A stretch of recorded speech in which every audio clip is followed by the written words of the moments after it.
Татко и син претепале 25 годишен велешанец, го грабнале и тврда дека не знаат каде го оставиле. 4 дена нема ниту трага ниту глас од Ангел Стојанов. Новиот театар ќе биде готов за 1 година, така очекува министерката за култура Елизабета Канчевска-Милевска, која денеска го посети објектот. Законите не важат за сите подеднакво, сметаат од СДСМ. Наместо на работното место, функционерите од ВМРО ДПМН одат на пресконференции. Брутално го истепале, го ставиле во багажникот од автомобилот и го однеле на непозната локација. 25 годишниот Ангел Стојановски од Велес веќе 4 дена се води како грабнат. Осомничени за грабнување се татко и син, комшии на Ангел. Од вчера тие се наоѓаат во притвор. Кобната вечер двајцата притворени го пресретнале Ангел на улица, почнале брутално да го тепаат по главата и телото. Откако паднал на земја, го ставиле во багажникот од нивниот автомобил и го однеле на непознато место.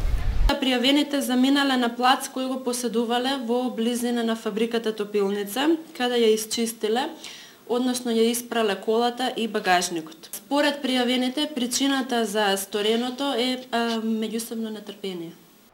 Осомничените го признале делото и на полицијата и кажале дека кога го оставиле Ангел на местото бил се уште жив. Дека се уште е жив и здрав се надеваат и неговите родители. И апелирам, ако има нешто да се каже, ако го пронашло некој телото, безпомошното тело, ако е пренедено или однесено нешто во болница, да ни се дадат информации. Телото ги повикуваме. Да, граѓаните ги повикуваме. Ако има некој сознание да е пренедено тело, да ни се јават. Полицијата пребарала на неколку локации што ги посочиле притворените, но досега ни трага ни глас од Ангел. Потрагата по него продолжува. Инаку тој е татко на 2 малолетни деца.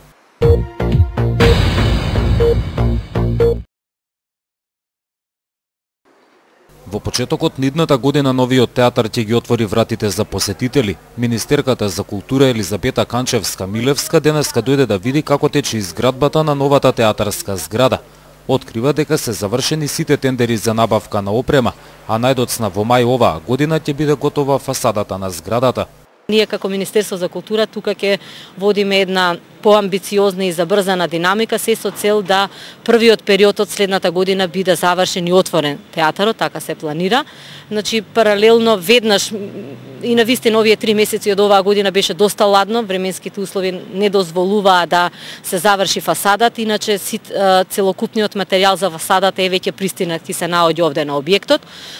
Веднаш по завршување на еден многу мал дел од кровот се пристапува кон целокупната фасада. Рокот на изведбата на фасадата е 2 месеци. Јас се надевам дека до мај веќе ќе биде затворена целата фасада. Ќе се отвори и партерното уредување, така да и тој дел ќе се заврши и паралелно ќе се работи на сценската технологија и на интериерот. Министерката Канчевска-Милевска очекува дека сите фирми навреме ќе ги завршат своите работи. Не очекува пробивање на предвидените рокови за набавка и монтажа на опремата. Работеа на проектите на усогласување, но морам да кажам дека од страна на Министерството за култура целосно значи се затворени сите фази, сите фирми се избрани, веќе останува значи на фирмите да си го запазат својот рок и да си ја извршат квалитетно својата работа, доколку тоа не го направат, има и други механизми, како нели наплата на пенали, активирање на банкарски гаранции, тоа и од страна на Министерството ќе биде направено доколку навистина не се запази оној рок кој што е даден и во самите договори. Министерката не откри колку ќе чини новиот театар. Тврди дека целата постапка е јавна и податоците можат да се најдат на интернет страницата на Министерството за култура. Објасни дека досега се потрошени 3,5 милиони евра.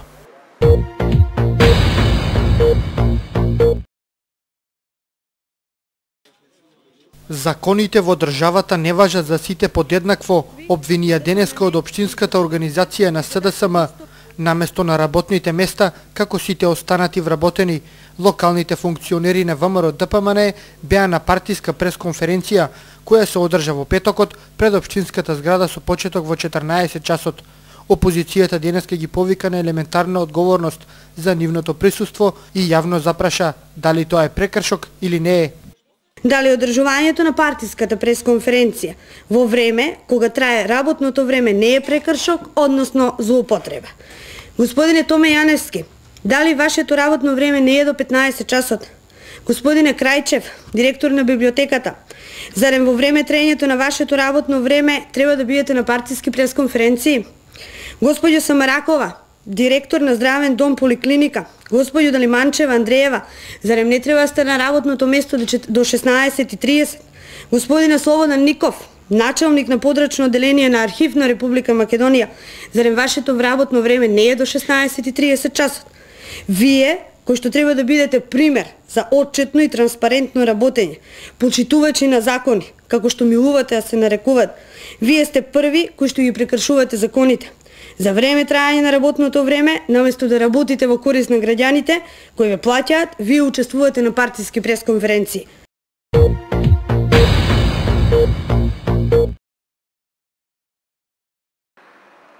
Повторно поскапуваат нафтените деривати, бензините за 2 дизелот за половина денар. Од утре горивата ќе имаат највисоката цена досега. Така Евросуперот 95 ќе чини 86 денари.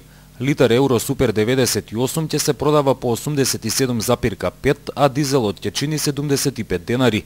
Поскапување од половина денари има и кај екстра лесното масло за домаќинство.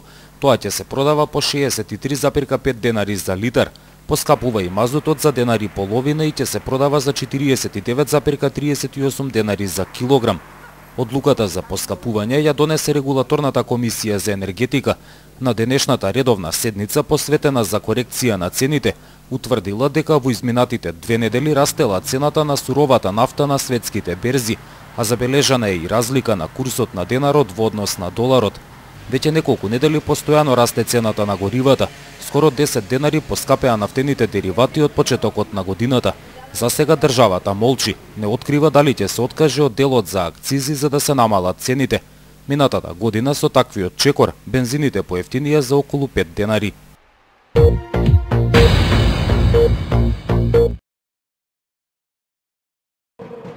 Нов гостински пораз за ракометарите на Борец. Во 17-тото коло од Суперлигата тие се поразени во Ресен од екипата на Преспа со високи 32:22. Домашните уште на стартот го преземале водството и предноста рутински ја задржале до крајот. Дека бодовите не се приоритет беше јасно пред средбата, кога за настап Борец ги пријави главно играчите од младинскиот погон. Тие најверојатно ќе го понесат товарот на гостувањата, додека како домакин велешкиот тим ќе настапува со поискусните играчи. Поразот во последното коло засега не значеше многу за Борец. Тој натаму е пети на табелата со 25 освоени бодови и речиси теоретски обезбеден опстанок. Во наредното коло, во среда на домашен терен, во спортската сала Гемиџи, ја пречекуваат екипата на Кавадарци, која е девета на табелата и против која се очекува да се запишат нови 3 бода.